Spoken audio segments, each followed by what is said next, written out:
Welcome. It's a football Friday. The All Pro team is back in the building. We How we doing are this week, fellas? here. We are here. Welcome back, guys. How y'all doing? Man, we making it, man. It's football Friday. Yes, Yeah, sir. we be doing good. Um, I'm gonna start off with the bullshit real early today. So GQ Bring was it up. kind of in. He was kind of in on the conversation that was going on my TikTok. I need everybody to join the TikTok. The conversations over there be crazy. It'd be basketball stuff mostly on my personal TikTok, just because I am a Michael Jordan defender, and I'm here to slay all LeBron James fans. But there was a question that was asked: what predicates a good season or winning season? That was the question. GQ was in the comments a little bit. Yeah, it was So pretty. I'm gonna That ask. was ignorant. That whole So conversation was ignorant. so Yeah. I value you guys' opinions on this. So my stance was, if you make the playoffs, that's more important than finishing with a 500 record if you can do that. And I'll give you an example. Um, the Washington Commanders won their division at 7-9. In that same year, I think it was the Seahawks and Tampa Bay didn't make the playoffs. They were both 10-6. So who would you say had a better season? The team that went 10-6, or the team that went 7-9, won their division and made it to the postseason? Well, I mean, okay. So let me preface this by saying I've been following this whole back and forth all week. I had to Okay, I say, didn't see you. I didn't see you. I didn't see you. That's why I didn't see you.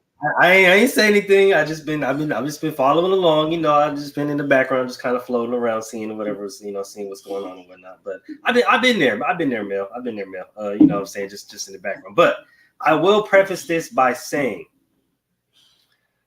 if you make the playoffs, if you make it really, at the end of the day, the record, to me, record doesn't really matter. If I make the playoffs at 7-9, 8, and I got a chance to win the Super Bowl at the end of the day, and the person that went 10-5, the person that went 12, and they don't, you guys are sitting at home watching me, a 7-9 team, play for a trophy.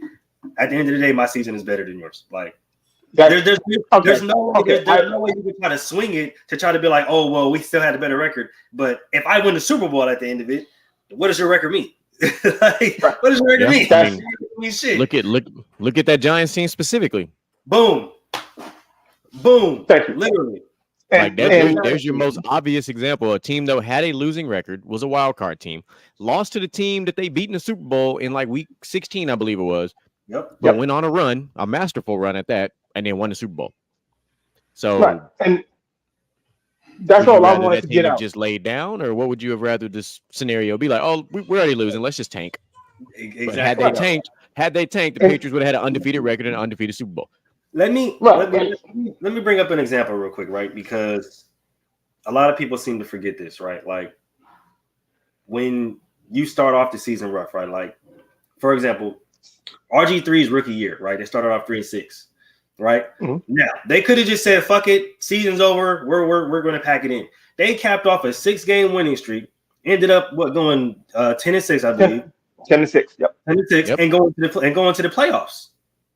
Mm-hmm. Now, is that season more successful than another team who had a better record but missed the playoffs by a game? Right. I'm gonna say yeah. Because they defied all odds, and they did it with a rookie quarterback, and they did it when everybody counted them out. So I'm gonna say yeah, that's a more successful season than somebody who had a better record. Right, and he's right. I'm a football player, and when you start off training camp, whatever it may be, the goal is to win a championship. Literally, and the only way to win a championship is to make it to the postseason. So it doesn't matter how you get to the postseason; just get to the postseason, because everything resets once you get to the postseason. So exactly, your record does predicate whether you get to the postseason or not, but it doesn't necessarily mean that because you have a better record than someone else that you end up going there. Because you still have to win your division, your conference, whatever it may be. So I can have a lesser record than you. I can go down the list of teams that won their division at 7-9.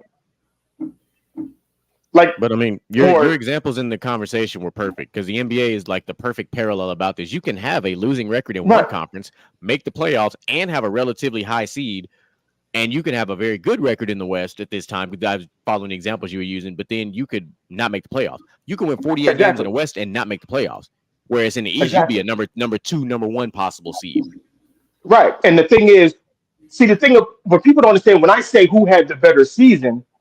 You are rewarded for a good season by going to the playoffs. Absolutely. If you don't go to the playoffs, you did not have a good season.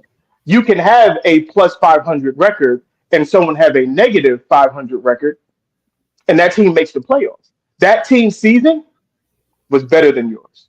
Even though you won more games, they make the ultimate goal is to get to the postseason and have a chance to win a championship. So, whether somebody can say, "Oh, well, you got like a 20% chance of winning the championship." That's cool, but they have a 0% chance because they're not in the playoffs. They're not in the playoffs. Your ass, you on the beach in Cabo right now. Let's go ahead and bring up the biggest example, and we'll go ahead and leave it at this. Everybody loves LeBron James. They started off the season absolutely horrible this past season, correct? Right? Nobody expected to get the fucking playoffs. Mm-hmm. The Warriors ended up with a better record than they were literally damn near neck and neck at the end of the season. They ended up beating the Warriors and going to the Western Conference Finals. More successful season than the Warriors, or no? I would 100%. Say yes. Well, take it a step further and look at the Heat. Oh, I was just gonna go. I didn't want to bring up that point. The Heat were in the play-in tournament, lost the first game, had to win the second game to stay alive, and then got into the actual playoffs and made a run. Yep. Once you're in the postseason tournament, anything can happen. But you got to get there. You got to get there. Boom. Isn't that crazy? Isn't that crazy how stuff works? Isn't it crazy how logic works, guys? That's wild. Well, but that's when you actually have logic. I was called crazy in my post, like, "Oh, you don't know what you're talking about." I'm like, I'm sorry. I've been in locker rooms. I've been in big time locker rooms, and the goal is to get to the postseason. It doesn't matter how you get there; just get there. We'll handle everything else when we get there. Yep. So that's it is what it is. I like that. So moving along.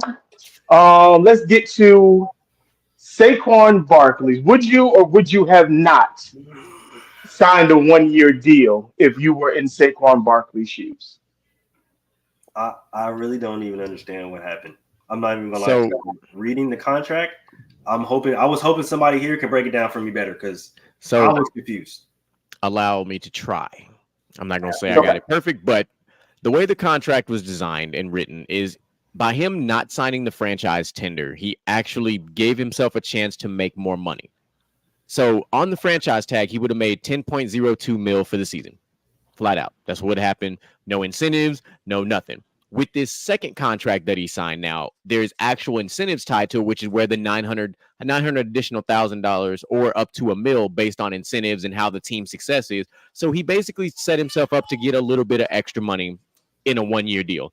That's the simple science behind it. That's all it is. Mm-hmm. There's nothing else to it. But at the same time, just like in the situation with Josh Jacobs, which I'm sure we'll eventually get to, the smart money here also is if he would have signed that franchise tag and then held out, he would have lost $50,000 a day for not showing up, which means he would have lost more money throughout the season, however long he would have sat out.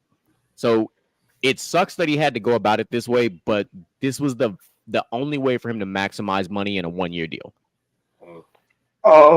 Me personally, this is no. I don't sign a 1-year deal. This is why. Regardless of the money, I still have the injury factor that I have to look out for myself. Because let's say I go out, boom, 1-year deal, week 6, week 7, I don't know. I roll an ankle really bad. Matter of fact, let's make it catastrophic. I blow an ACL. I'm done. because there's no guarantee for a contract next year because I'll still be rehabbing or whatever it may be. The year after that, people are going to be like, well, he's an older running back with a leg injury. What do we do? So now I'm losing money, future monies is what I'm talking about now. Um, me personally, I sit until I get a 3 or 4 year deal on paper.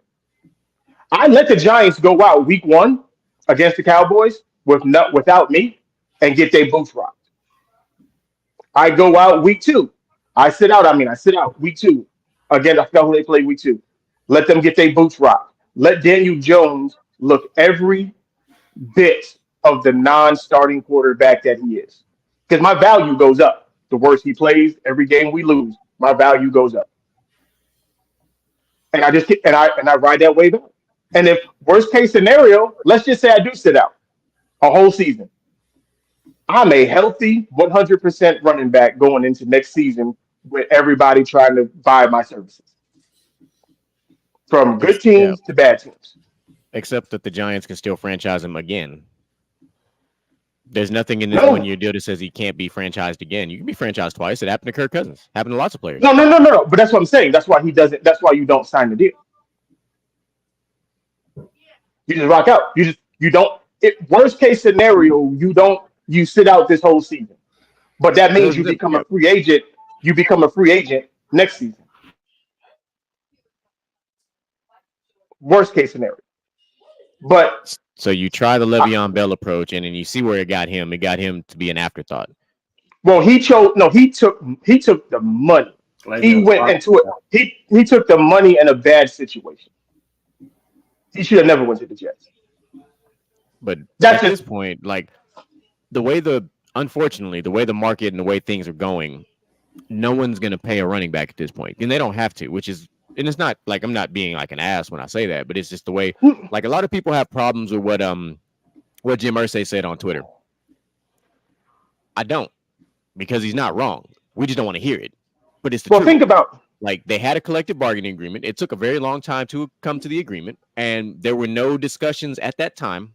I forgot how long the last one. I think we're talking 2016, 2017 when the last collective bargaining happened.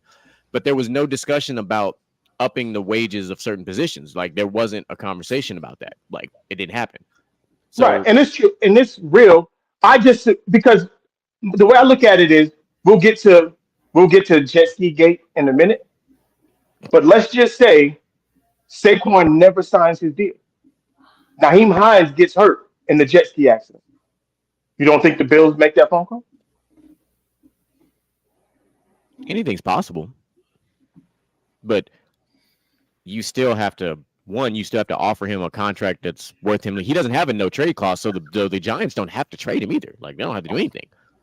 Like they Right, that's own what his no. rights. Like they absolutely have to do nothing but sit there if they want to. Which, granted, you shouldn't. But these teams, these owners, we know how the owners go. They're going to stand on their ground. Like they're like, look, this is what it is.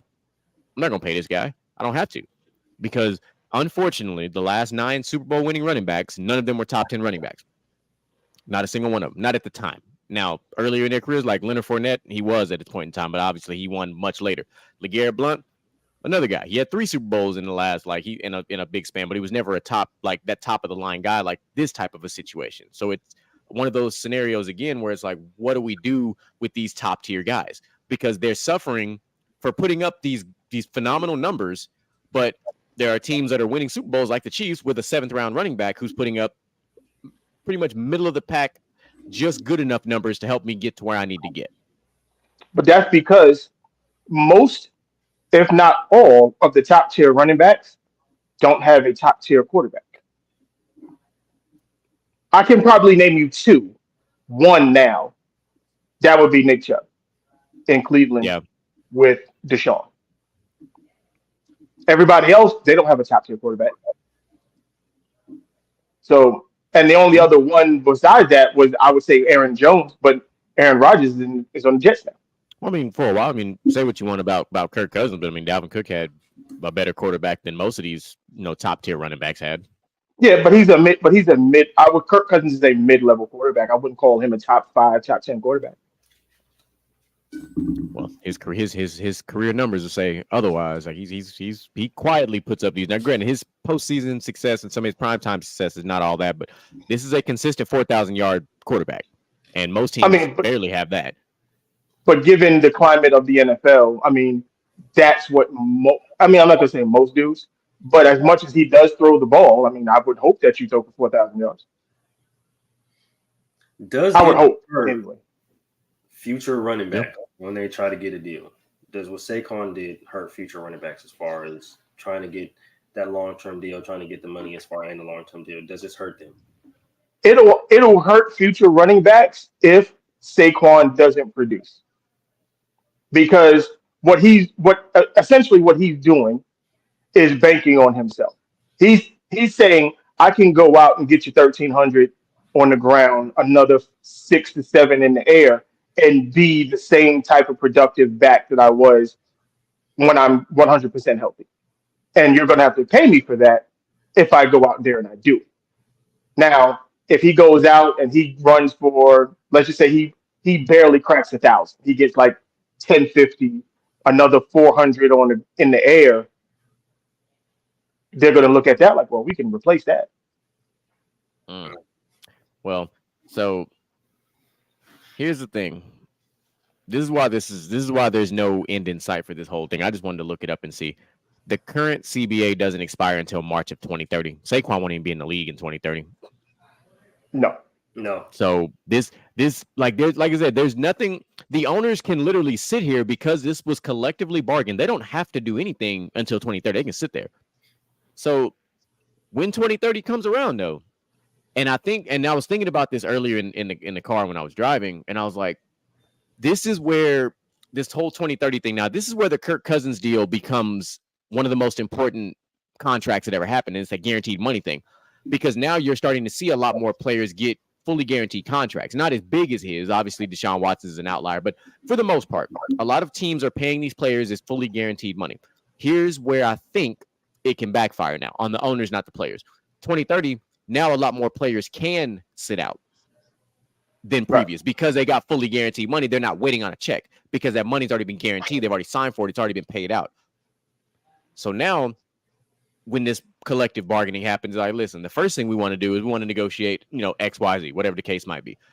If I'm the players, I understand the running back salary is a big thing that we want to talk about. The first thing I'm negotiating is the franchise tag. I only want to be franchise tag once in my career, no matter the team.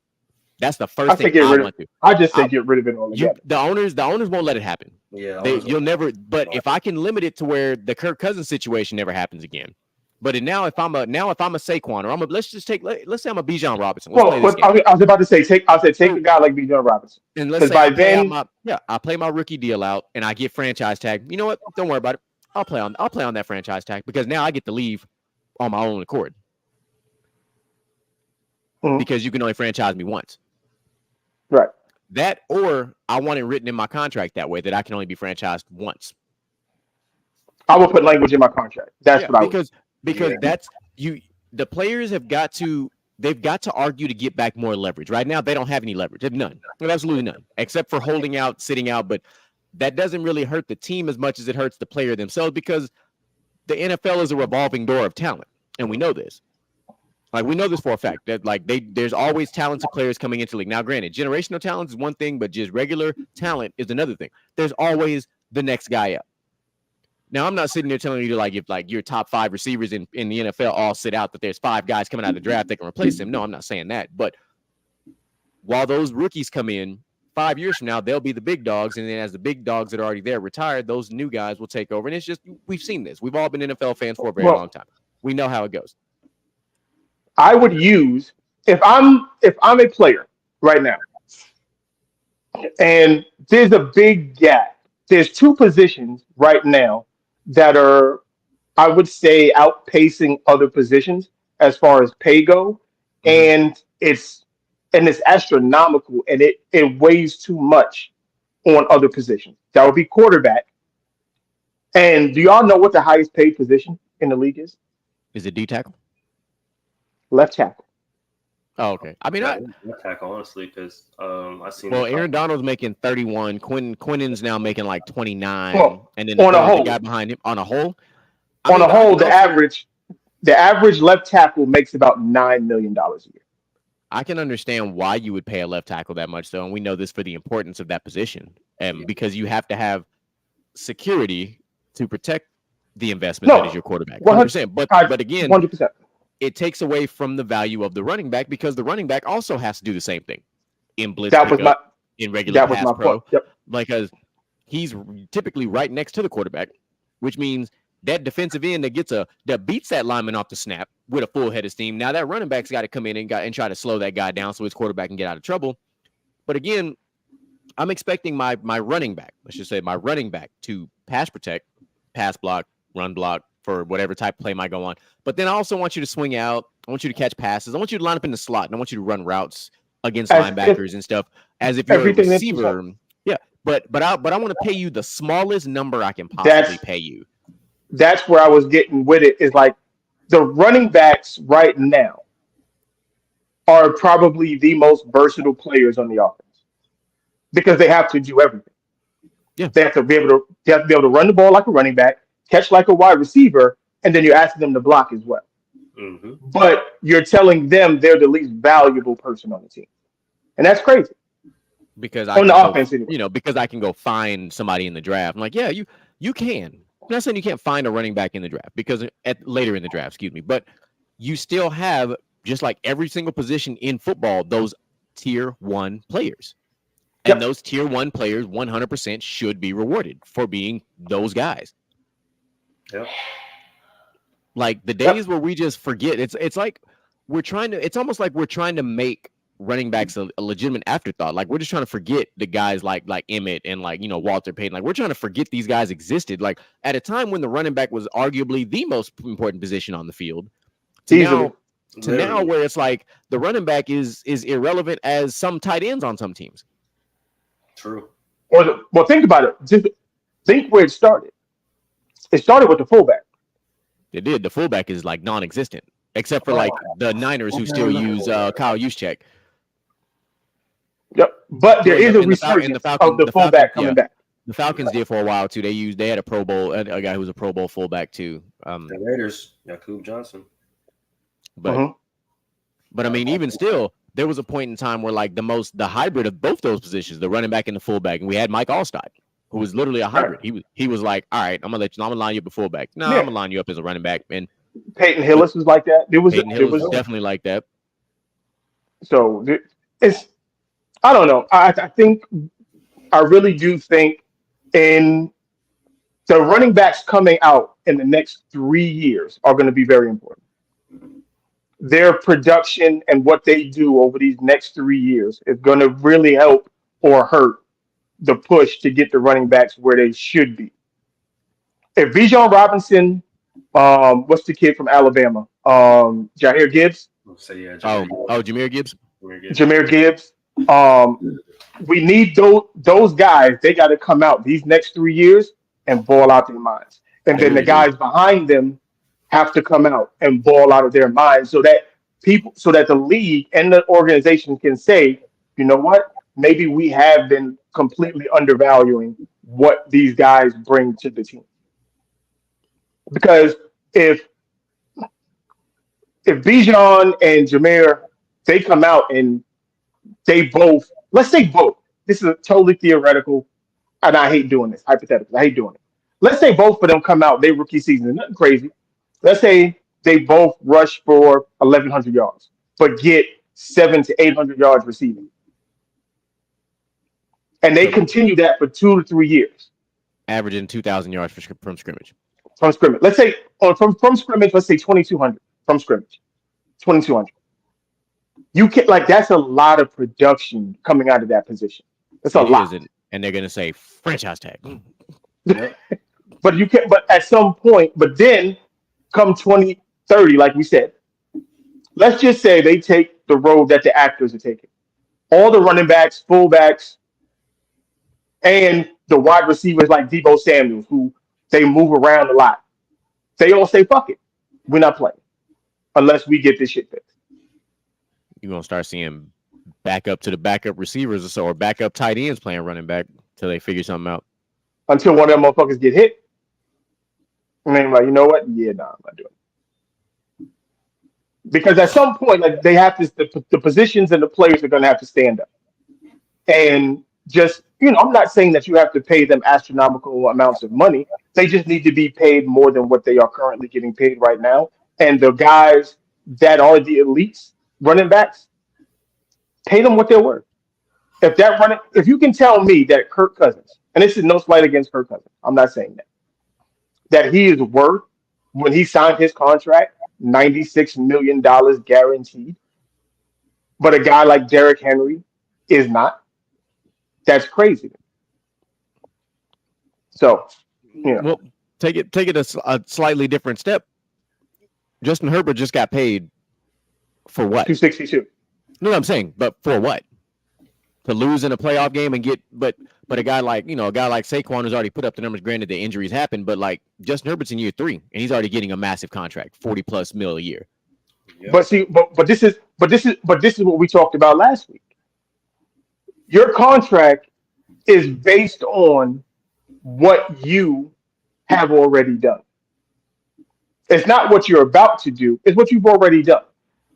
For what you want to say about Justin Herbert, the Chargers are relevant because of him.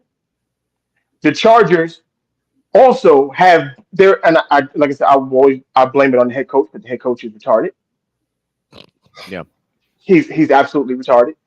But we know what Justin Herbert is.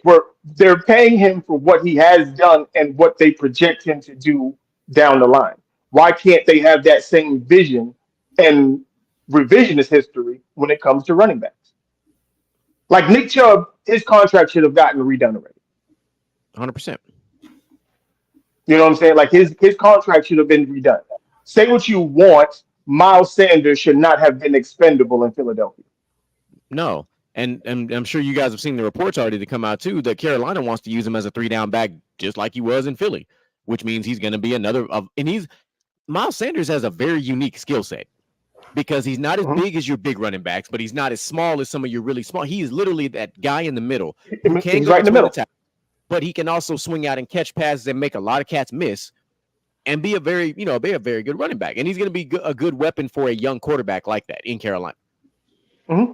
But so he's going to get paid essentially pennies. But I'm with you though. We've got to. I don't like the idea, and I've never liked this idea that the quarterback taking up damn near 30% of your cap. It's crazy because now I've got 70% to divide amongst the other 52 players. And your what you just said, a backup quarterback damn near makes more than a running back these days. Exactly, depending on the backup quarterback. Hell yeah, easy. And think about what just happened with the Jets. Aaron Rodgers told you, I may not be the most important part of this team by him trimming his contract by $35 million. And now Dalvin Cook coming to visit on Sunday.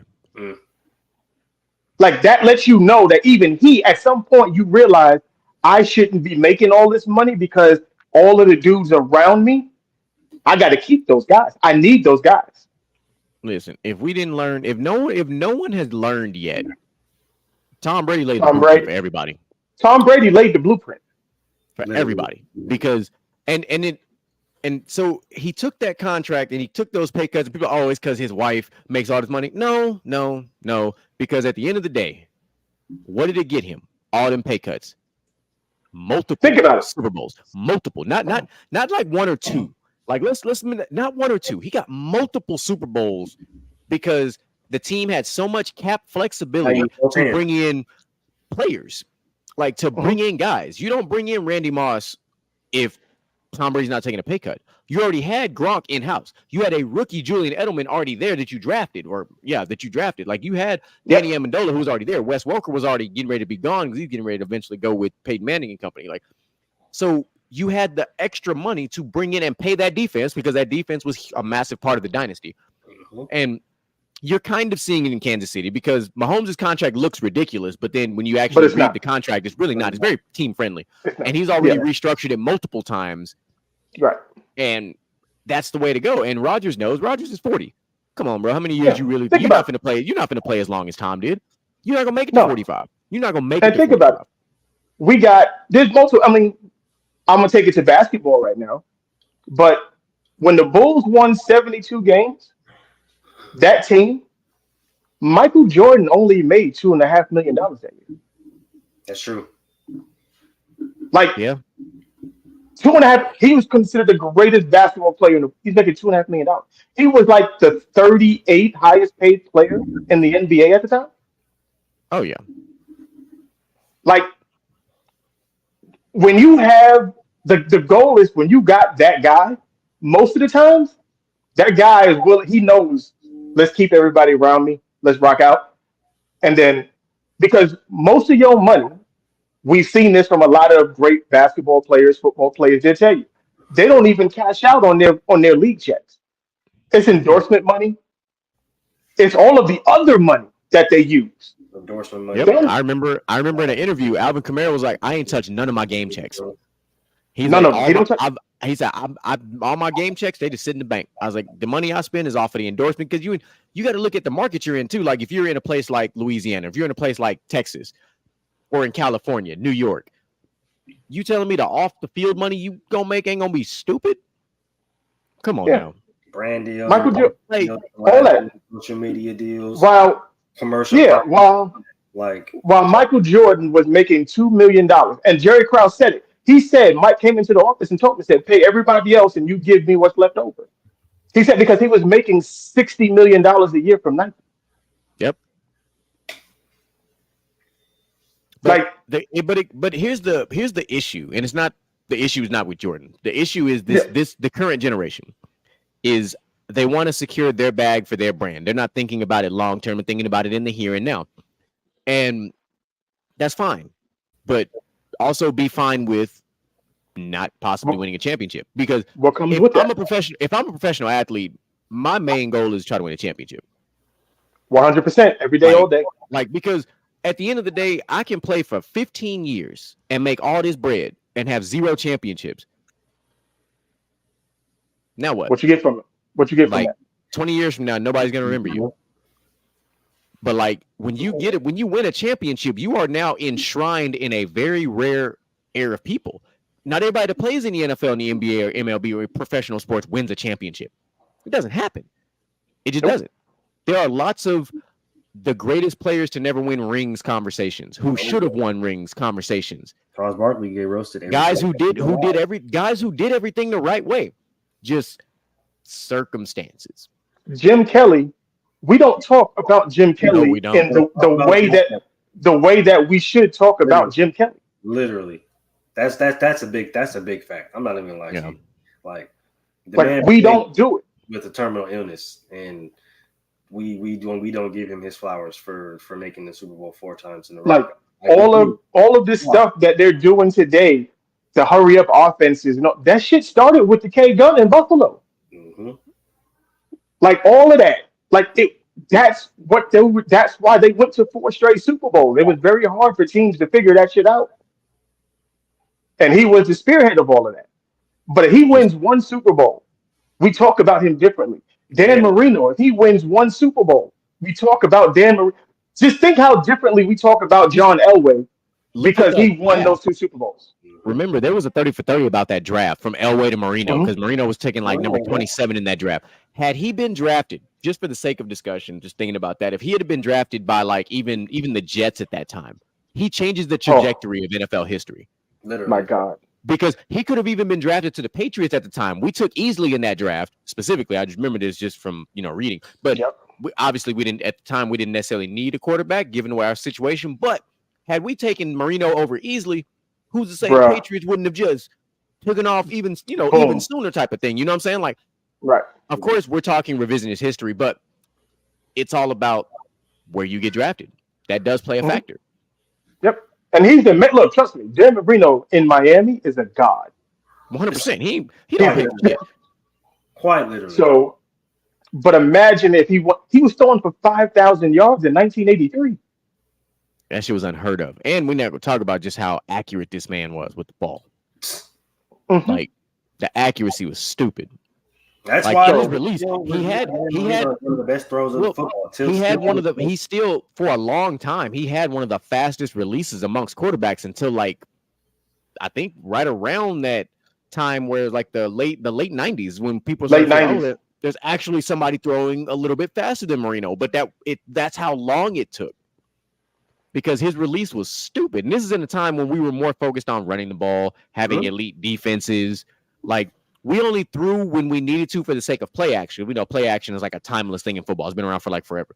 But most teams had a solid running back, a really good offensive line, and an elite defense. Like those were the teams that were winning Super Bowls. And of course, the greatest show on turf, those Broncos teams, those teams were outliers. There was phenomenal offenses that did it, the 49ers, phenomenal offenses who did what they were supposed to do. The Cowboys, another one, phenomenal offense, but it has some great defensive players. We're not going to forget about that. Absolutely. But great. But a lot of teams in those 80s and early 90s, it was about elite defenses. Now, we talk about the 85 Bears still in 2023. Yep. As one of the greatest defensive units. We talk about the Steel Curtain, the Giants defense, the 2000 Ravens. We talk about the Buccaneers defense from 2004, I believe it was. We talk about the Legion of Boom. Like we talked about, that Broncos defense that annihilated Cam Newton in the Super Bowl. Like we talk about these defenses. Offenses, the league used to be built on your running game and your defense. Yep. That was the bread and butter. Like you run the ball and you smack people in the mouth with your defense. Mm-hmm. Like that's what it was. And like I said, this is not to take anything away from how the game is being played today. I love how the game is being played today. I just think they went a little too far left and handicapping the defense on certain things. I just think they need to find a healthy balance where you're allowed to still be physical on defense. And there was an intimidation factor on defense. Like there isn't that anymore, in my opinion. No, outside of talking shit, that's all you kind of have. Right. Yeah. And then hopefully we get back to that. Ezekiel Elliott went back to the Dallas Cowboys as we kind of figured that. It kind of took a little too long for it to happen, but I completely slept on that story. I didn't even know that happened. I mean, he hasn't really been gaining any traction from any other teams except really Dallas. Like Dallas. Why the hell would he? I'm not paying. What am I? I'm not paying Zeke. I still like Ezekiel Elliott as a running back. No, I'm not saying I don't like him. I would have taken Dalvin Cook over Zeke if I'm looking at my free agent running backs specifically. I mean, depending on the offense. Now, depending, I know we've talked about it before, but I mean, a team like the Chiefs could have taken a flyer on him because not having a big back doesn't hurt at all. No, I think because they have Isaiah. I think because they have Isaiah Pacheco that they feel like they're okay. But I'm shocked that a team like the Rams didn't do it. They love Cam Akers. They let Darrell Henderson walk, but they love Cam. Well, now McVay said that's his guy, quote unquote, despite the bullshit from last year. Well, I mean, but I like Cam Akers too. But I just thought, I thought he was on the outs with the Rams. I figured you go out, you get you a veteran running back, whatever. I thought the Bears would have done something like that, like to get him a veteran running back, take the damn pressure off Justin Fields to try and run the ball every other play. Like you got weapons on the outside, now give him a weapon in the backfield. Yeah, because you let David Montgomery go. Now he's with the Lions, so So, I mean. It's different things, different strokes for different folks. I just don't like the running back position being just crapped on as much as it's being crapped on. The NFL would hate me they would hate me as an owner. I'm not even gonna lie to you. Oh, they hate me too. If I got a tier 1 running back, I'm not telling you I'm gonna pay him $16-17 million a season. But I'm gonna get damn close though. He gonna get paid. I'm gonna tell you that. Yeah, if I got lucky and I drafted a guy like a Saquon, like a Derrick Henry, like a Nick Chubb, like. The fuck you mean? Of course I'm trying to sign this guy. Why wouldn't I? Why wouldn't I? Because if you take care of those who take care of you, they perform better for you. That's it. It's so easy. That is like the simplest way to put it. Take care of those who take care of you. So and that's right now because it's true. Like Who's this? Khalil Herbert for Deontay Foreman, Rashawn Johnson, and Travis Homer. What happened? Wait, Tom? That's the Bears. That's the Bears backfield. Oh, Khalil Herbert is their RB1. I thought you were talking about a trade just now. No, I knew Khalil Herbert. Oh, that's what's here. Travis Homer is over there. Okay, yeah, Homer. Did he play with Seattle? Yeah, he was with Seattle. Okay. He's from Miami. Gotcha. That's what I thought. Okay. Yeah, I mean, if Travis Homer can actually stay healthy first season, I actually really like him as a running back. I like him. No, I like that. It's not a bad running back room. It's really not. It's just that nobody jumps out yet. That's the thing. No, well, but Khalil Herbert has jumped out in spurts for us. True. Yeah, no, he definitely has. Like, especially, the last 2 seasons, 100%. He is definitely, especially when Montgomery went down. When he went down with that, with I think it was a thigh injury, and we first glances at Khalil Herbert. Yeah, he's like a slightly bigger Tariq Cohen. That's what it reminds me of, like a bigger Tariq Cohen, man, Tariq motherfucking Cohen. Oh man. Let's move on. Let's get to jet ski gate. We're gonna stay on the running backs, but we're gonna get to jet ski gate. This I don't know the full story. All I know is apparently Nyheim Hines was on a jet ski stationary. He wasn't moving, and he got hit by another person on a jet ski. I don't know how you do that. I mean, I think you would see a jet ski coming and get the fuck out the way. But hey, so be an athlete, Naheem, be an athlete. Be an athlete. And I guess him and the Bills are at odds right now on what the proper compensation should be because of it being off. It'd be a non-football injury and a non-in-season injury. You know, lot of contract words that lawyers got to go through. Give me your opinion. What say you guys? Be an athlete, man. I don't know. I don't understand how you get Kanye. Because if you know, you know. If you've seen the video of Kanye with Kim and they drove into the park, jet ski, talking about why didn't you jump off, bro? First of all, okay. Well, you're all of 5'8", 5'9". Okay, you're in the very pocket. You don't have a lot to move. Just jump off lateral cut. You at the beach. Think of it as a beach workout. You got your work in, and you're healthy. Okay, well, don't stand there like a bump on a log and get hit. Like, what you thinking? You're not getting I have no idea. Probably broke. No. So I'm gonna stand on this side of it. We haven't seen a video, right? But I will tell you from my own experience, jumping off a jet ski is a lot harder than you think it is. It is. Especially depending on the jet ski. When that person strikes that jet ski, you have no idea which direction that jet ski is going. So let's just play this game. If he jumps off, and that guy hits that jet ski, but that jet ski goes straight into Nyheim Hines, into his body. We're now talking about a totally different set of injuries altogether. There's really not a safe thing he could have done, except there is a safe thing he could have done, which is move that leg facing that jet ski to the other side. Because at worst, he may have gotten knocked off the jet ski, maybe flew about a good 10, 15 feet, and maybe have bruising as opposed to the type of injury that he had. Granted, I don't know what direction the jet ski hit him, but the safest thing you can do is put all your body weight on one side. So at least you go, opposite of the impact so that you lessen the blow.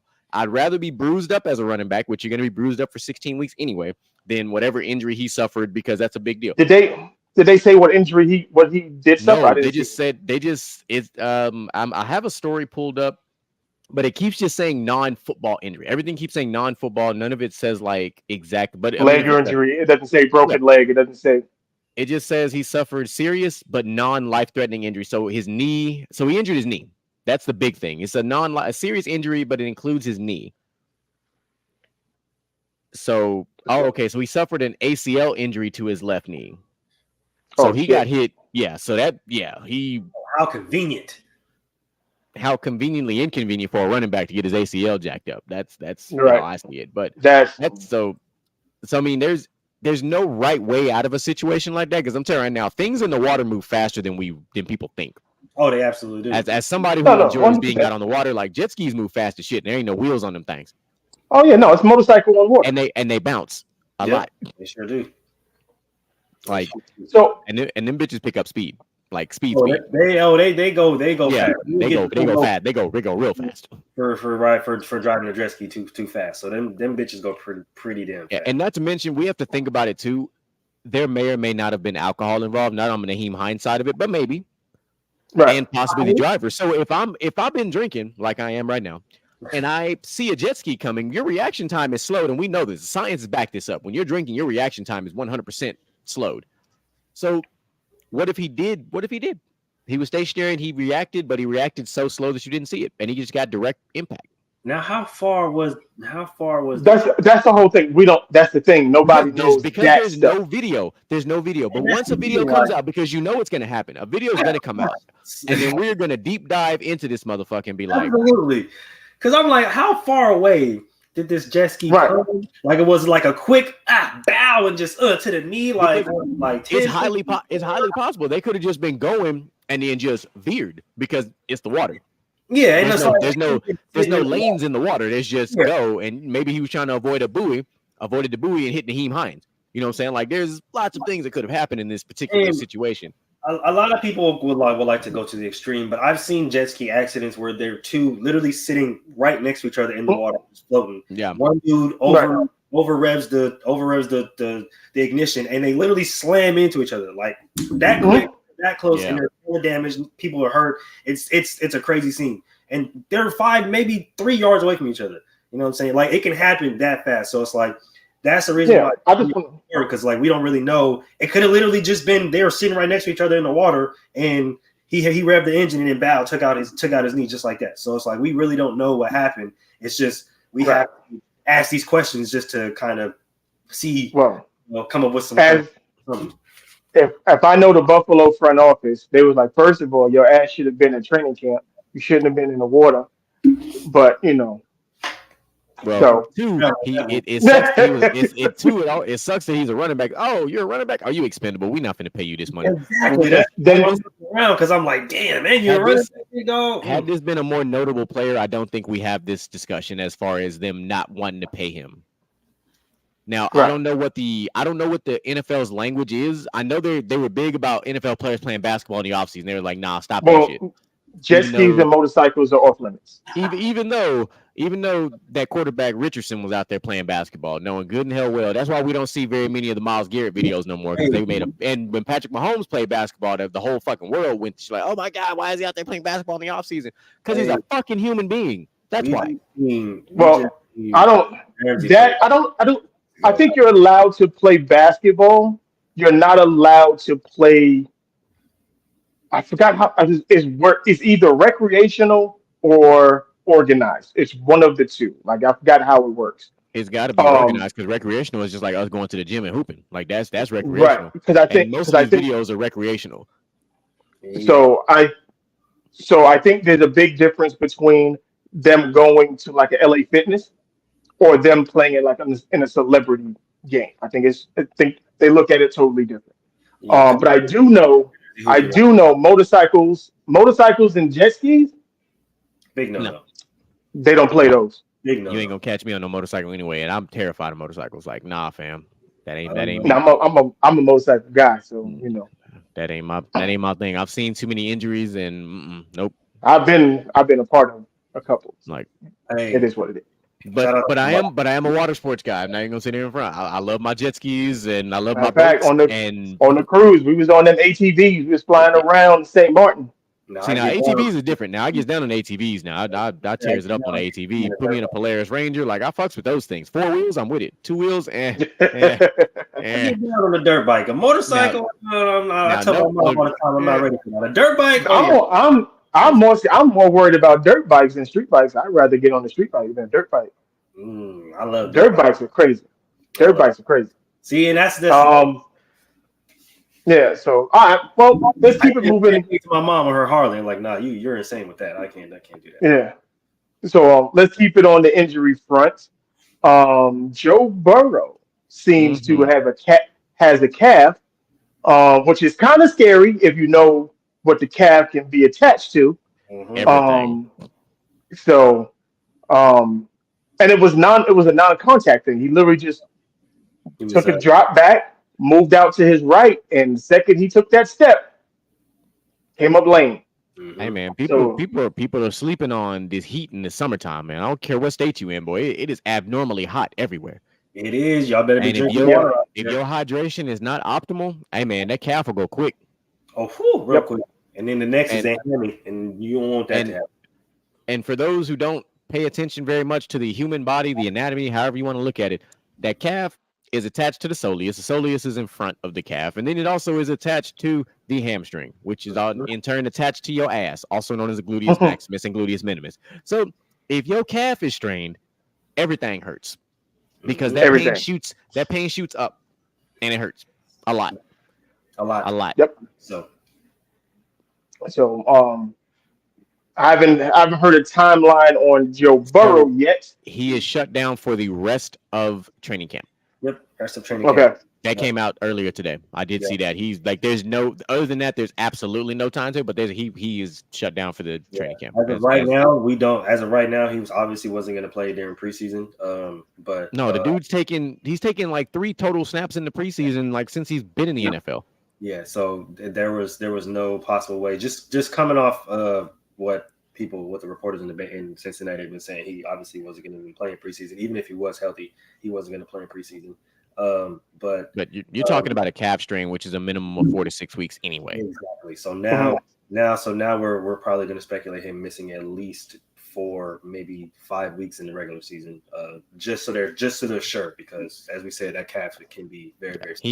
He may or may not. He may not even play. I don't know if he plays I doubt he plays in week 1, but unless something miraculous happens. But I mean, we're talking if we 4 weeks, we're still talking about. I mean, first game is September 7th. So, I mean, it's not impossible, but we don't know the grade of the calf strain either.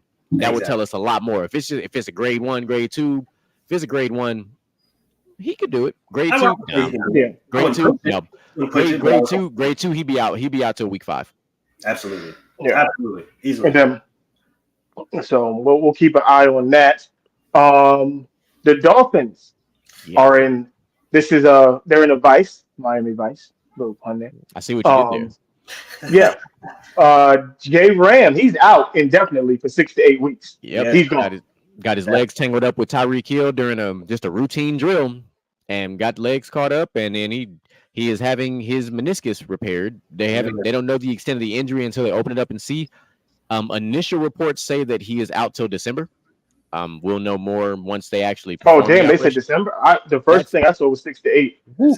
Yeah. So the 6 to 8 weeks came out, and then they said there's a good chance he's out because we have to think about recovery. Mm-hmm.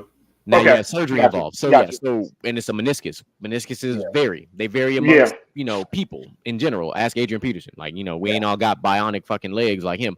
No, so he's so that came out shortly after the 6 to 8 weeks. They were talking about he could be out as late as as late as December, which means majority of the season at this point. Right. So that's highly possible, and it sucks because now initially we had the whole Xavier Howard Jalen Ramsey combination, which was going to be phenomenal. Absolutely. Arguably was going to be at least a top 3 duo in football, easy for corners. Oh yeah, but now and now we're kind of going back to business as usual, for now. Mm-hmm.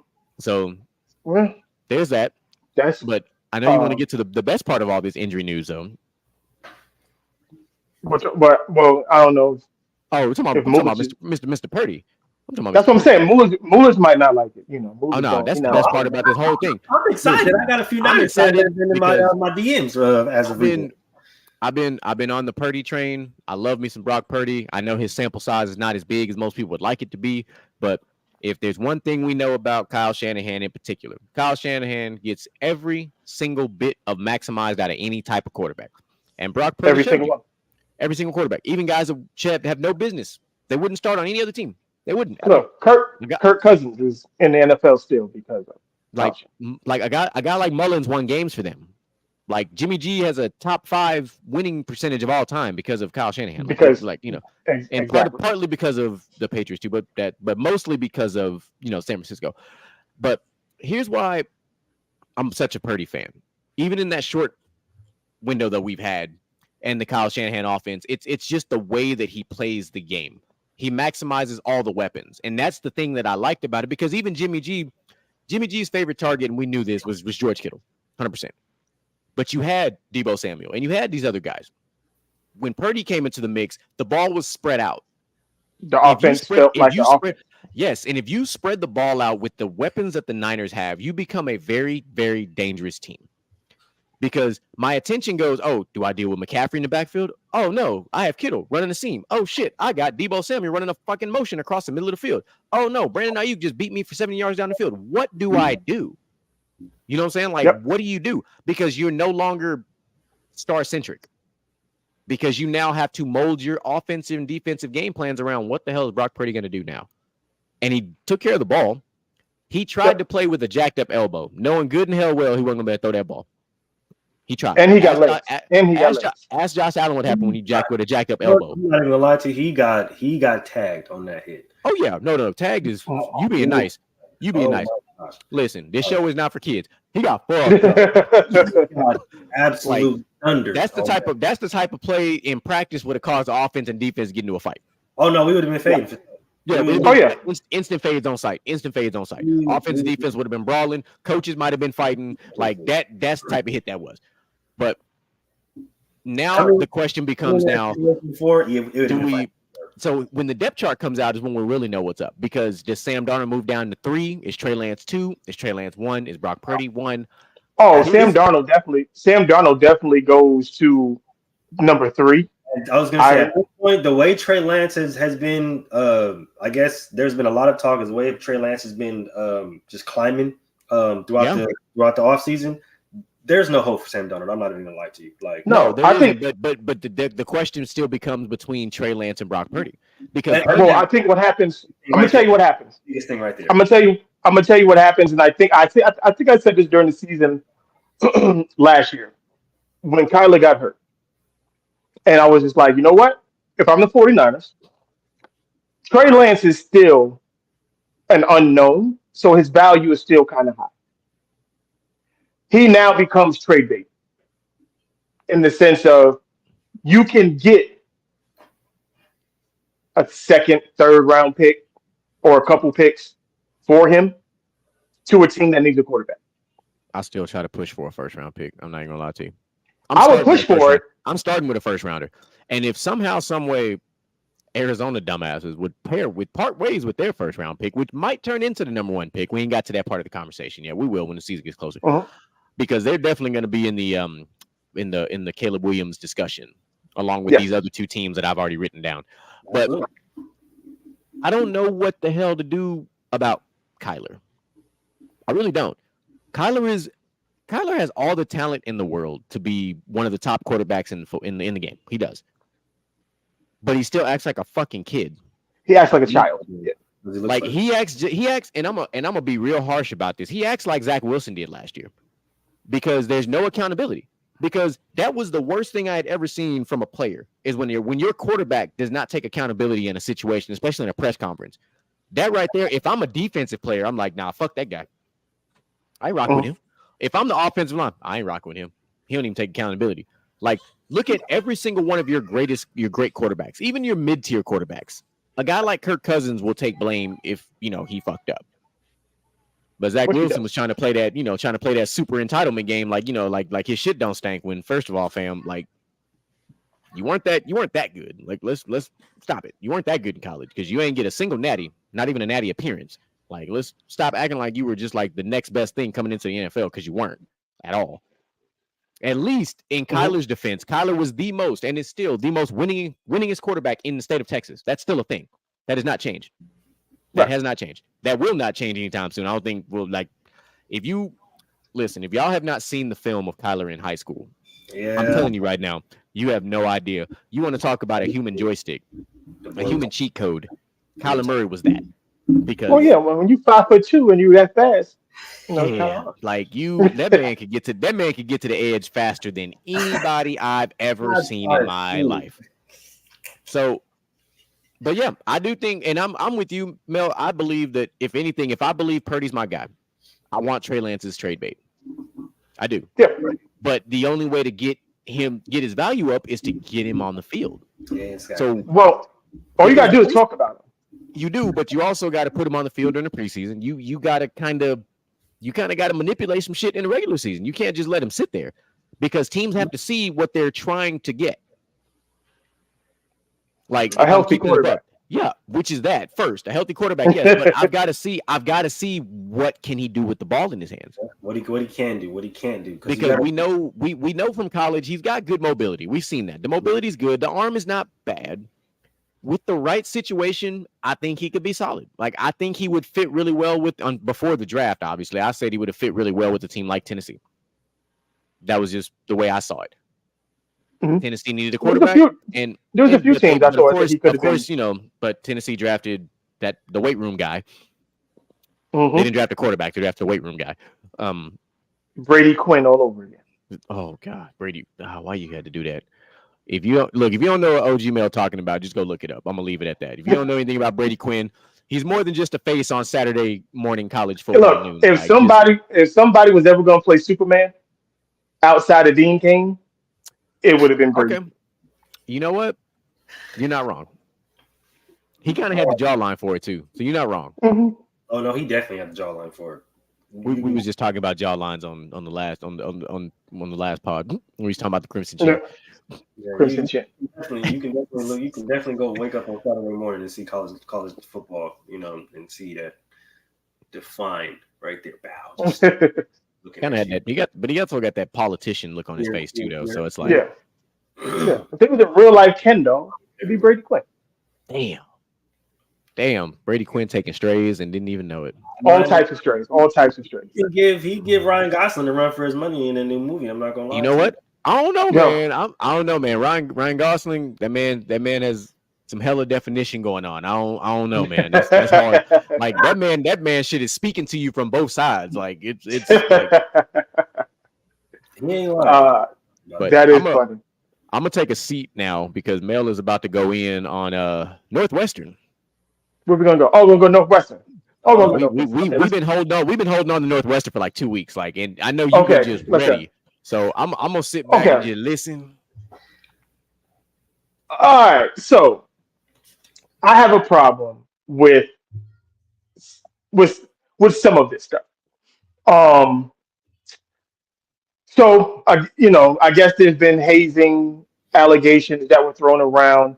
A couple of the players alleged racism by the coaching staff and by the head coach. I've played college football. I've been part of what you would call hazing. Okay. I just think it's a part of sports. It's not a bad. Can it go a little too far? Of course. Anything can go a little too far. But some of the stuff that they mentioned was not. It was actually hilarious. I took the daggone paper. I had the paper with it all written down. So they had something that they called the car wash, where they would line up 4 freshmen, 4 on each side, and they would strip down, but they would have to spin around in a circle like a car wash, going into the showers, and the players would run through them to get to the showers. That's not. It sounds absolutely ridiculous. It does. It's absolutely ridiculous. But look, come on now. Like it's the stuff you make freshmen do. It's just retarded. I watched a senior. I should have gotten my cousin. If I'd have known this, I would have called my cousin. I would have got him on the show because he was there when it happened. I watched them stuff freshmen when we was in high school into washing machines. Like they would put them in washing machines. That looked like how would you put a human being in a washing machine? They did it. Like, how small are you to fit into a washing machine? Because I'm not. Carlos was a little Mexican. He was kind of small. He got in. It makes sense, right? Because like when people say they got stuffed in lockers, when people say it's like, bro, like I'm not even gonna lie, like I'm a big person. You can't just stuff me in no locker. Yeah, no, certain things. Wide, but it's like I got limbs. You know what I'm saying? These things stretch. Right. I can't fold like that. You know what I'm saying? So you got to get in these places. And then the accusation of the racism. This one didn't make any sense to me, only because that's interesting. I heard that the first time, so that must be new. I worked in corporate America. And I know that certain establishments. What one of the guys was saying was, They told him he had to cut off his dreads to fit the Northwestern way. Nah, you gonna have to Now, eat a dick on that one. well, this is not, but this is the thing. But this is the thing. They tell you stuff like that when you get recruited. This is not something that they spring on you when you get on campus. If you play for the Yankees, there is no long hair, there's no facial hair. You know that before you sign with the Yankees. When you go to some of these other schools and stuff like that, they let you know, hey, if you're gonna be part of the organization, we don't do facial hair. We don't do hair past your ear. Like they let you know these things BYU just has very so. strict rules about their program and their culture before you come to their school. So that's true. Right. So that's not like you didn't not know about that. It was just that some people they kind of like take it for granted. Like, nah, they ain't gonna make me do it.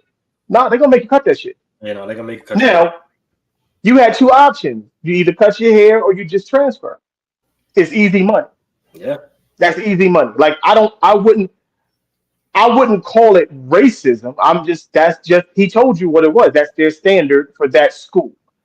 Now, you don't have to agree with the standard at all. Like, I'm not saying you have to agree with the standard. If your hair is that much to you, then hey, coach, I'm sorry. I can't cut it. I'm gonna roll on out. Thank you for the opportunity. I'm gonna get up on out of here. I'm gonna go somewhere else.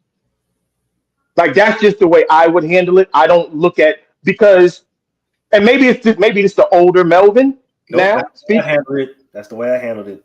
12 years in the game. Exactly the way I handled You it. know, so it's like I wouldn't call it racism. I wouldn't, and I wouldn't. That's not something where I would. I'm gonna plant my flag down about that. I'm not gonna do it. That's just not me. Some of the hazing, some of the other things that they were talking about as far as the hazing goes, and I don't know. Maybe that's the old school in me. Like when you pledge for a fraternity, a lot of that stuff is hazing that they do. Oh yeah, no, Like, trust me. Look, y'all forget what I do when I'm not potting. I know all too well about those things because of my yeah, organization that I'm part of. Like we trust me. right. Like when you go Football into the hazing is military, nothing on fraternity hazing. Let me tell y'all right now. Football hazing ain't got shit on fraternity hazing. Fraternity hazing is another level, mm-mm, and there's a it's a whole reason nother thing. you don't hear about it because they don't bitch about it because it's something that they have to go through. That's something that everybody has to go through. And yeah, some of it may be outlandish, some of it may seem weird or whatever the case may be. But hey, everybody did it. That's their tradition, and it's like what And you do? Either get with it or don't. and right, and from the stuff that I had read, there are a lot of players backing the coaching staff and the head coach saying one, he had nothing to do with it, and he wasn't a part of it. This was a players thing, I mean, and most nine times times that's the case. Most times the it's coaches a are not involved. They say, look, I don't want to know about it. I don't want to hear about it. It's called and plausible yeah, deniability for a reason. right. So that's my only issue. Like he lost his job for something that all of the Division 1 schools, Division 2, Division 3, JUCO, high school, they all do it, man. They all do it. What I blame it on, this is where the crust of it comes from. You new players, you new motherfuckers, y'all soft. You're soft. Every Call a last one of spade a y'all. spade. Do it. Y'all soft. Call a spade a spade. You soft. And Listen, y'all. it's never the starting wide receiver or the starting guard. It's the dude that's like fourth on the depth chart and he's mad. So now this is how he takes out his frustration. You saw. It's Just it's be better. that three starter got lucky to get a full ride scholarship. Oh Yep. my god. Listen, no, and I know what he's talking about, which irritates me because like being a coach myself, and I see it because I see it before it happens. Because I coach the middle school kids. So I see it before it happens. And I'm like, man, this how you act now? Boy, you gonna hate life in high school and college. Ooh, Yep. like it's just you and I'm not knocking it. It's just because no matter how we look at it, right? There's going to be a point in time where, we're all up in our upper, 60s, 70s, and we're going to talk about it just like our grandparents did. And Mhm. times are just different because even our grandparents call us soft and weak in ways Right. because Look, of they certain play with things. leather helmets. Yeah, You but kind of not crazy. You got to be to play with a leather helmet. yeah, but at the same time, on the same token, if I flip that mug from heads to tails, this generation is 100% weaker than both of us combined. 100%. And it's not even the physical aspect of it. It's this shit. It's the mental. It's It's the this right mental. here. Yeah, we're so quick to be like, oh, this is tough. I'm quitting. Like that's it. We quit. We're and unfortunately, it starts with the parents, and that's where it starts, 100%, because we allow our kids You're to quit raising. something. And I'm Yeah, like, you're first of all, raising nah, soft, little soft you motherfuckers. you signed up. You're not quit. You gonna finish. You gonna at least finish this season before you up and quit. Oh man. Mm-hmm. Okay, so Like look, I want to give everybody a little recipe to beat hazing, right? Because me, I don't get hazed, right? You're gonna have to see me from the shoulders, period. If you want to haze me, you're gonna have to beat me in a fight. That's just how I'm raised. YouTube, I don't promote violence, but that's just how it is.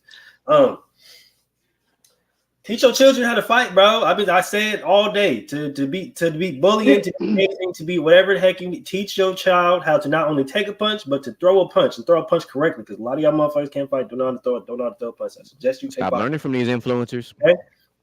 Please stop learning from influencers and go actually learn from a professional. Please go learn from a professional. Yeah. Take lessons. It teaches very much patience and footwork. Please believe me.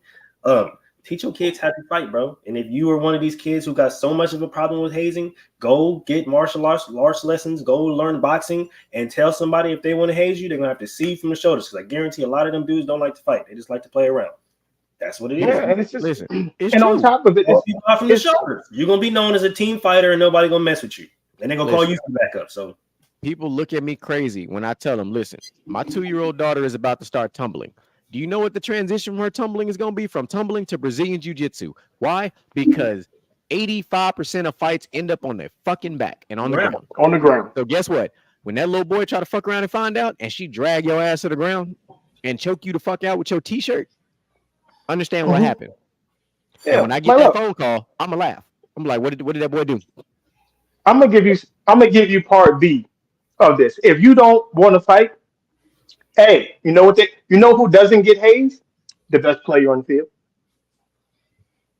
That's who never gets hazed. They never haze that guy. You know why? He's too important. So if you're the number one receiver, you're the number one quarterback, you the running back, even though they devalue running back position. But if you that guy, guess who's not getting hazed? Get your weight up. I'm not gonna lie Get to you. your weight up. So part of what you said is a little bit of cap, only a little bit. Because I've never been a part of a team where the number one running back. So story time. Okay. This involves high school sports specifically, because that freshman that makes varsity 100% gets hazed as a welcome to the team type of thing. And I've witnessed this on multiple fronts from my own high school. Like, we had a freshman running back who played on varsity, and you best believe, despite him being on varsity, hey man, you the freshman on the team full of upperclassmen. Yeah, now you gonna earn your stripes. Okay. Like, I'm not saying it doesn't happen. I've seen it with my own two. And me I was the captain of the track team when I was in high school, and we had a couple of freshmen that made varsity. Oh, you best believe there was some welcome to the teams that was happening. Oh yeah, but not to okay. I guess I'll rephrase it or frame it. You're not going to get the bulk of the bullshit if you that dude. I'll buy that. You're not going to get the bulk of it. Yeah. Basically, because you definitely gonna get some if you you're gonna get some. You'll get some. Everybody gets some. Because I'm telling you right now, I got my varsity Letterman jacket, but it was not easy. I had to earn that motherfucker. Oh, did I? If I didn't have to cut my teeth, like, my varsity sport was track, and I still had to cut my teeth to get that jacket. Both? Like, it wasn't just they didn't just hand it to you. Like, no, my brother, you had to cut some teeth today. Yeah, and no. So I'm just both of my varsity patches from track and from high school and from football had to be earned, especially being the new kid, right? Like being the new kid from the Bay Area. If you were from the Sacramento Bay Area, Northern California, you know that friction between the the Bay Area. So it was always a back and forth, right? So I definitely had to come out there and and prove myself to these SAC guys, and like earn my stripes, bro. Like I got tried a lot, a whole lot, whole lot. Being the new kid and being a guy from the Bay, and people don't really like you, and they're not vibing with you, and especially in track, and it was a whole lot. But at the end of the day, it's all in the work. It's all in work. That shit, it's hard work. All in the work. With hard work comes respect, man. And at the end of the day, but these kids don't like work. These new kids don't like work. They don't. So my second varsity letter was non-sports related. It was Inquirer, and I still had to cut my teeth as a freshman that made varsity. I still had to cut my teeth in a different way. But when you become that guy or that gal or that they, let me say that correctly. That person. Yes, there we go. Thank you. That person. You're gonna have to cut your teeth. You're gonna have to, you earn what you earn. In my current career, all right. In my current career, I started a brand new career, and I'm having to do the same thing all over again. I'm having to cut my teeth because I'm new to this. Hey, this is what we're doing right now, right? Oh, we absolutely cutting our teeth right now. Oh, for sure. Absolutely. We cutting our teeth. We taking all the lumps, all the everything. We done already had a little bit of turnover. We just going through things. Right. Just know, young people, with being successful comes growing pains. No matter how they come, they're gonna come. And it's funny we 100%. Talked about like young kids and quitting. That just kind of the irony involved in that. But I'm gonna leave that there. Super. We're gonna leave it right there. It took him a second, but he moved his guy.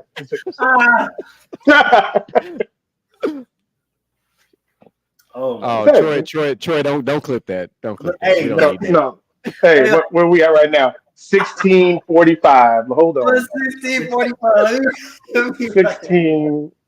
1:16:45. There we go. Clip it. It's coming. And our Friday star of the show has arrived. Here we go. See? Look, and she got shiny papers. It's only a show when the baby show up. You gonna tell everybody hi today? Bye. Oh, you saying bye? You didn't say hi. You saying bye? Okay. Oh, bye. Okay. Bye. Oh, okay. She said it's daddy time. That's what she said. Yeah, she was like, I'm saying bye. It's daddy. Like it's my time now. Daddy? Yes. And you pushing the microphone. She's like, this is it. She said, I know what time it is. We can wrap this up with I forgot to get the Hall of Fame. Like they had a list of NFL players that were borderline automatic Hall of Famers or people who were just out. So can we start the show with that next week? Yeah. We could definitely because I do feel like because we do have the enshrinement ceremony around the corner, and I would love for us to pay our dues. You know what? 100%. Like we should definitely pay our dues to those who are about to be enshrined, and then we can discuss those who might make it or might not, whatever the case might be. 100%. That's definitely for next week. We didn't get to the undrafted and the best undrafted players in NFL history list. So we could just run down a couple. Give me some of your most notable undrafted free agents in NFL history. Of all time? Hold on. All time. Just give me just some. Because it was I didn't know Adam Vinatieri went undrafted. Mm-hmm. Yeah, no, yeah. I had to get my notes. I was like, hold on. I gotta pull out my notes real quick. Because Night Train Lane was another one that came up. Wes right, Welker was one that came up. That one kind of caught me off guard. Wes Welker, I knew. Yeah, him I knew. Rod Smith and Pearson. Yep. Rod Smith threw me off. I didn't know. Nate Newton. Yeah, James Harrison and London Fletcher also threw me off. Threw me off. Yes, every time. Like Sam Mills, another one that caught me smooth the hell off guard. Justin Peters, who we still talk. Sorry, Jason Peters. Sorry, who we talk about right now. Jason Peters. My bad. That one. And not to mention, you talked about Vinatieri. Hold on, Justin Tucker. Justin Tucker was. I was going to get Justin also Tucker too. Also undrafted. Two of the best kickers of all time.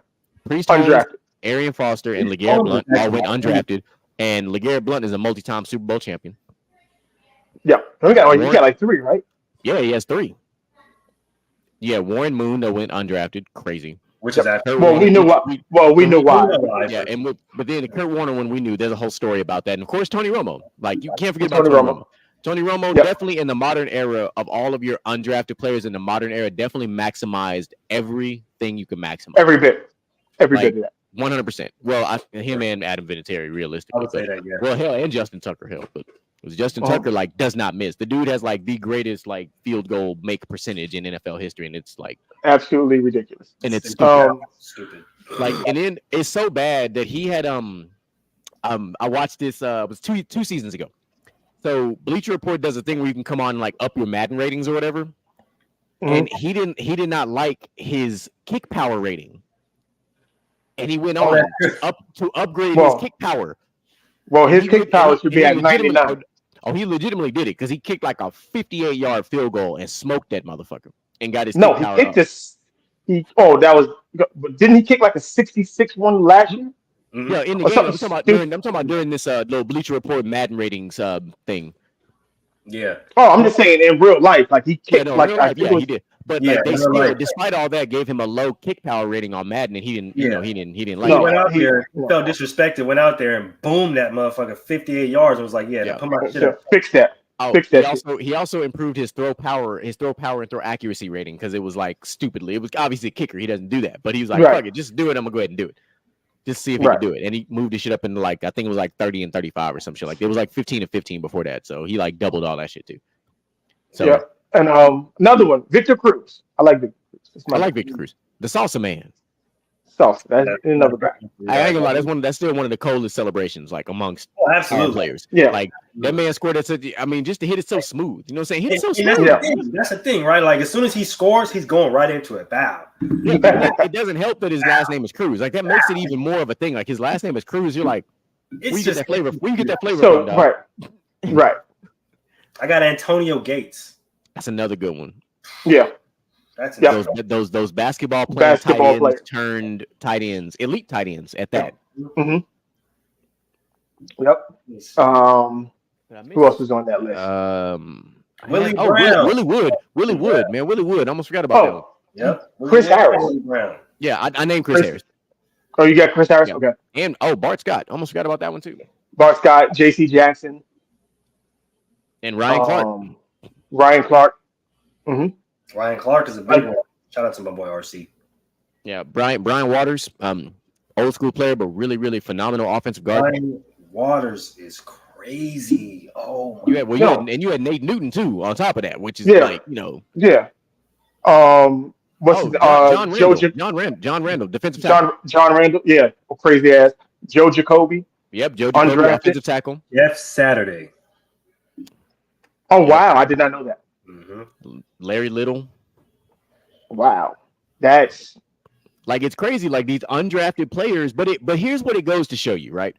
We talk about this all the time. Like players who are like, oh, I could have made it pro, this, that, and the other. Like, look how many undrafted cats are some of the best players of their position in their particular sport. Right. So like, and it's funny, we being, media, content creator, we talk a lot of shit. Oh, that guy's trash. This guy's trash. We know what the reality is. Okay. We didn't make it pro. Look, I tell people all the time, look, this is going to be, I'm going to let you finish. I'm going to say this and I say this, I tell everybody, this is my thing. Look, I didn't go pro, make it big, but you know how you always got that one friend that be like, man, I'm better than him.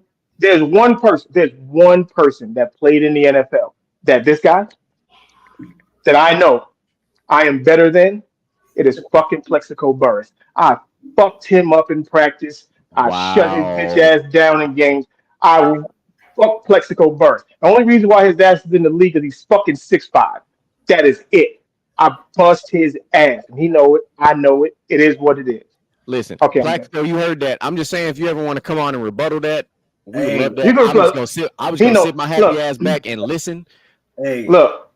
Hey, we was in Montgomery Junior College together. He left and went to Virginia Union. I got receipts. We can do this.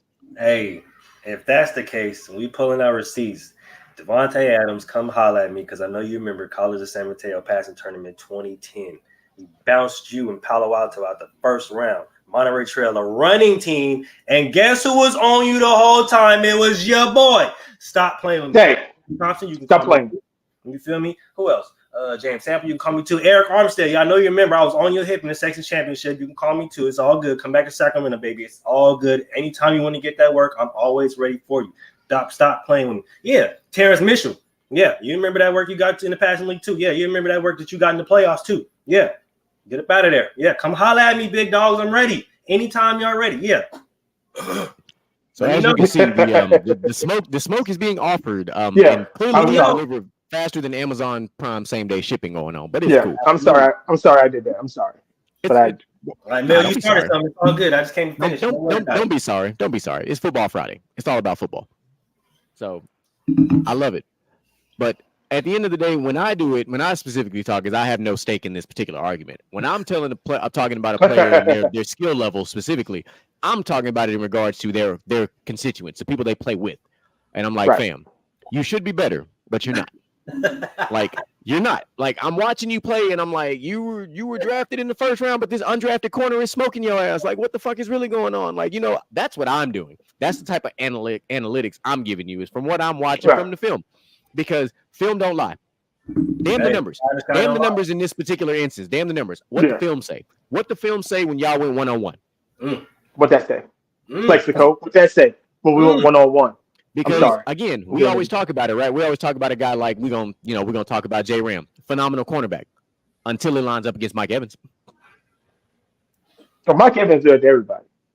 I know, but Mike Evans really be on his head though. I was gonna say Mike Evans has really personal number pager. Ask the Kansas City Chiefs how they feel about Mike Williams. Not Keenan Allen, Mike Williams. Ask the Chiefs how they feel about Mike Williams specifically. Not even Keenan Allen, Mike Williams. I'm just saying. Styles make fights. I tell people all the time. Sometimes it does. Some players just got it. Styles make fights. Like, some people have a longer body list than others. A guy like Randy Moss probably got damn near everybody. I can tell you right now, I can't find a lot of film of Randy Moss being shut down in the game. I can tell you that right now. Not a lot of film. Because he shut himself down. I was gonna say, just go back to the Raiders, and he just shut himself down. He just didn't want to play. So, but see, that's a damn shame when you are your own best cornerback. Yep. Yeah, because it's. I mean, some of these dudes is just kind of hard to, a motherfucker that run a 4.3, 6.4, and can still got like a 38-inch vertical. It's kind of hard to deal with. He gonna get his eventually. Yeah. There's always something. I'm a DB. I cheat. I'm gonna hold you. I don't care. I ain't gonna lie. I would rather, if I'm a DB, I'd rather you as a star receiver go off in the first quarter so I can shut you down for 3 quarters. Oh, I'm gonna hold you. I'm gonna hold you the whole time. I'm gonna hold you, but I'm just saying, if you gonna score that touchdown or whatever, I want you to do it in the first quarter so that second, third, and fourth, I can just shut you down. And see, when I was playing safety, that's what I'm gonna do. I was the separator. That was. You wasn't gonna hold on to the ball. Yeah, them hands go up. Yep. Look. Yep. The hands go down. I'm taking that. Let's just say I'm taking that personal foul. As soon as that ball comes to you, I'm taking that personal foul. I'm telling you right now. I was T-Pain. Up, down, up, down. I was 10. Look, fucking ribs up. Taking that personal foul. I'm not even worried about it, Coach. I got it. That's me. I'm tapped. Yep, that's me. I got it. Yep. Yeah, this is before illegal roughness and all that dumb shit that they got right now. Legal contacts and you can't because they're all pretty and glossy. Nah. You got to keep them all happy and clean. Yeah, no. I was introducing you to Mel's Rib Shack. Well, we got barbecue, 50% off today. All that.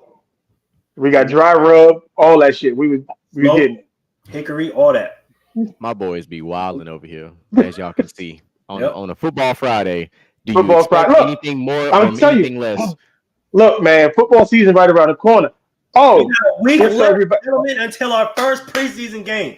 That's crazy. Just so y'all know, I'm getting shout out. I can say it now. While we're on the pod, I am part of a new team out here in Vegas, a professional women's football team, the Las Vegas Invaders. I am the OC and assistant head coach. We about to change the game. Literally, I just like the name. Women's football team called the Invaders. I don't know. I just kind of like the name of the team. I'm just going. Yeah, the invasion. I love it. Has begun. I love it. I'm gonna bring some of the girls on for interviews as the season progresses. We in camp right now. We had our first practice last week. We got We got him in the weight room. We doing it different over here. We doing it different over here. We are the sister team to the Las Vegas Raiders as well. They are part of the team to help. They're trying to help us out. They're talking about building us a facility. So fingers crossed. We'll see how that works out. Yeah. So a lot of good things popping over here. Love that. Congratulations, coach. We love to hear it. Yep. Congratulations. And whenever these interviews are ready, let me know because I'm always ready to Oh yeah. be Yeah. that guy. I already told him. I already got that. I got my guy. He's the interview guy. I'm just gonna line him up. Oh, we love to hear it. We love to hear So it. Congratulations, coach. yep.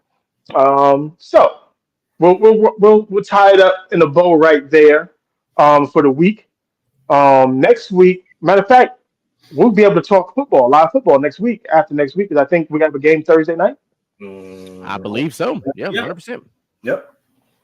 Yeah. So we get All right. our first game breakdown next week as well. I think that's the Hall of Fame game too. So It we're sure gonna do is. a whole deep dive into Because that that's what game. And that's the Jets and is it Jets and Cleveland? I think it's Jets and I Cleveland. think it's Jets Cleveland for the Hall of Fame game. I know the Jets are involved for sure because it's a part of Hard Knocks too. It's like a whole tie-in thing. Yeah. That's another thing. I gotta start watching Hard Knocks. I have not started watching Hard Knocks yet. I don't even think it's out. I don't think it's out yet. It hasn't Oh, came didn't out. start Now, yet. Hasn't came now out. Okay. we do have to start talking about the top 100 because we're into the 70s now. That is true. We do We're have Oh, into the so 70s now. Yeah, yeah, yeah. okay. So We because we'll definitely most we'll notably, recap that. yeah. Well, I sent a picture in the group because I want us to start most notably talking about the 10 that got left off because DK Metcalf got Oh, left off the right. top 100, and I think that's a big deal. Just That's saying, crazy. I just think that's a big deal because this is voted on by the players. Maybe I don't know. I don't think But DK there Metcalf was is some top 100. there were some other notable players that were on that list, but just once just something I want to take a Yeah. look at. Absolutely. Okay. That's We'll definitely, tackle that. We'll get into that next week as well. that's definitely interesting for sure. All right, fellas. Any last words for us today? Yeah, No? so come check us out on Wednesday. We have got the Sweet 16 going into the Elite 8, going into the Final Four, going to the championship of the round of 32. The bracket is fire. These matchups in the Sweet 16 gonna be stupid. Come check out myself. Come check out Moolich. Come check out DJ Michael B. Come check out my boy Outlaw Prime. It is getting crazy in the bracket. The discussions we had to pull the wheel out last week for the ties that we had. So it's just getting crazier and crazier by the day. So make sure y'all come check us out on Wednesdays, 7:30 Central Standard Time, live on the From the Sidelines YouTube channel, baby. That's how we do it, man. That's how we do it. I'm good. I said everything I needed to say. Hey, I feel it. I feel it. Well, it's your boy Mooj. I appreciate everybody for tapping in with us today. Everybody in the comments, everybody in the tag. You guys follow the taglines. Y'all see the social medias. Follow all the taglines. Inside the Huddle, Basket to Basket, Gentlemen's Talk. Every single one of them, player versus team. Every single one. Give us all a shout out because we coming at you almost every single day of the week except Tuesday because we say we got a little break days. We got to have a little breaks. We are human. I want to give a special shout out to my flag football team, STE. We are back in action on Sunday. Gonna come here and try to bring home another trophy to the squad. Get this flag football league turned up again while we in our little semi-pro break. So we appreciate everybody for tapping in with us today, and we'll see you guys next Friday. We out of here. Push the goddamn button.